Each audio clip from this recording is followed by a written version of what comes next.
creature has powerful claws and fangs formed from hardened and identifiable tissue. Two of the incisors appear grossly malformed and discolored. Blood is like nothing I've seen. We always like to base our stories in some sort of real-world truth, a piece of folklore or a piece of mythology. With vampires, obviously, there's so much to choose from cultures all the way around the world. So rather than pick one particular legend, we thought it would be fun to create a monster that ties all of those legends together in some way. So we had an idea for a creature that lives underneath the ground and emerges every few years. Our vampire is actually an alien parasite. It invades a host body. The creatures that you see in House of Ashes, the winged demonic creatures, were actually once an intelligent race of cosmic nomads traveling through the stars on this big generation ship. They somehow picked up this alien parasite and it ravaged through their crew, and their ship went out of control and crash landed into prehistoric Earth, where it was buried under the ground in what is now the Zagros Mountains. Being a parasite, this alien slug needs to find a host body, a living body or a recently dead one.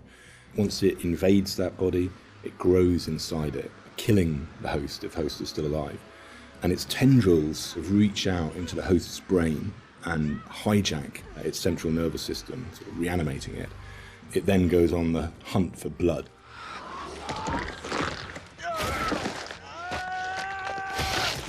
It feeds on the adrenaline in blood. So in order to get the adrenaline pumping, it needs to terrify its prey. So it shrieks at them and drags the kill out until the blood is really, really pumping, and then it strikes. You keep lookout. Fuck! Lookout for what? We wanted to show the viewer different forms of the creature by making them think that initially it's a demon, then they think that it's a vampire, and then finally the revelation that it's an alien. So just to explain where the parasites have come to infect some of our game characters, this shows a game character who's going through different stages, is infected, starts to affect the character, and there's a final look from that where the fangs are coming through the skull. So that's one of the developments of how our classic vampire is actually a host. Another example of that is an Akkadian warrior who's been taken over by the parasite, and again the fangs have come through, the vines are poking through the head. This human is now being taken over, his skin is dying, the parasite is trying to grow within. But we progress that into looking at the design on the alien demon, I call it. This had to have very unique elements that came through from the head design. So we've got a very animalistic head here, but also we've got the fangs. These fangs are coming from the parasite that's within, so the fangs are coming through. It's almost deforming the shape of the host. Oh, shit. What the fuck happened to your teeth, buddy? We refined that further to what is our final head, where the ear is part of the skull and it flexes open. A bit like a frill lizard, where the frill of the canopy comes out, our head is actually moving apart. And we've got illustrations that show that, where the head is dormant and is concealed, but then as it hears and wants to resonate, the skull expands open. And that then allows the creature to hear and pick up on anything within the environment. With characters, it's always good to base at least some of it on anatomy that we recognise, and that provides a foundation for the vampire. It's bipedal and human in its structure, but we've just changed things, tweaked them, made them a bit more alien. So, for example, the ribs joined together at the sternum to form a rib cage, but we've expanded it out quite a lot, and some of the ribs are fused together to make bony plates. It's just to suggest that it's had a very different evolution from a human.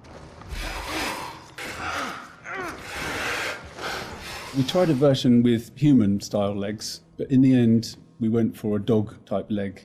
It just made it more creature-like and more threatening. And we added bird-like talons on the toes, just to give it some natural weapons and make it into a predator. We didn't want to focus too much on bat reference, because we were trying to steer away a bit from the classic bat-like vampire. We did go for 2 sets of bat-like wings. One of the shots in the game is of the vampire jumping down from above, a backlit with its wings out in an attack pose. And when we saw that pose, we decided to add an extra set of wings attached at the hip joint. It just really helped that silhouette. The environment is very interesting because they can use not just the floor, they can fly as well. They can't walk on the walls, but they've got claws. So imagine something really interesting in a cave where you've got creatures coming towards you, from every angle. I think that visually is something impactful and very interesting to look at, and scary. One of the interesting parts is the finding of those nuances and details that really bring the character to life. How does it move? How does it behave and act?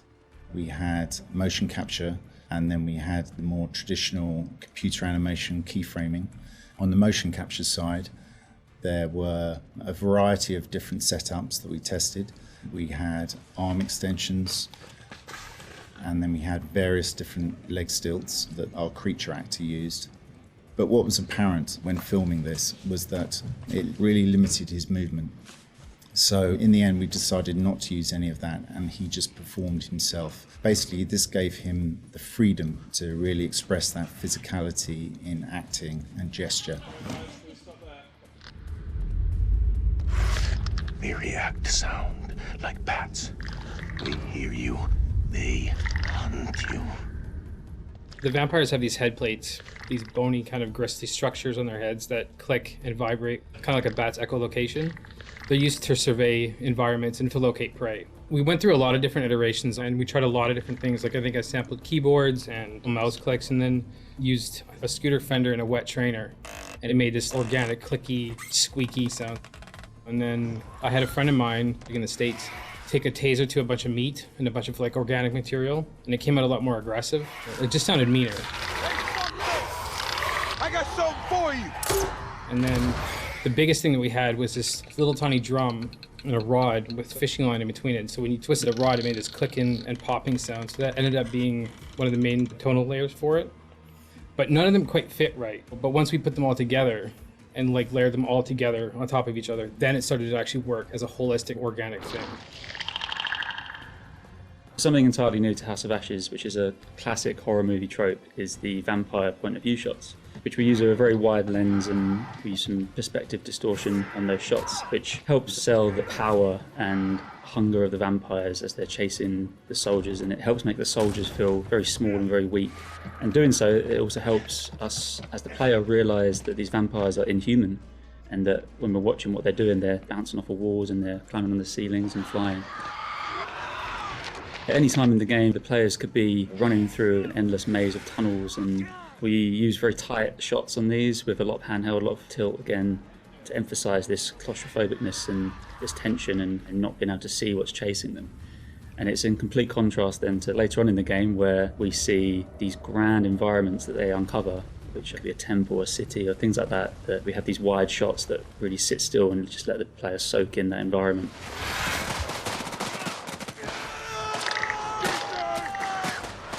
This is the most complex creature that we have ever animated in the studio.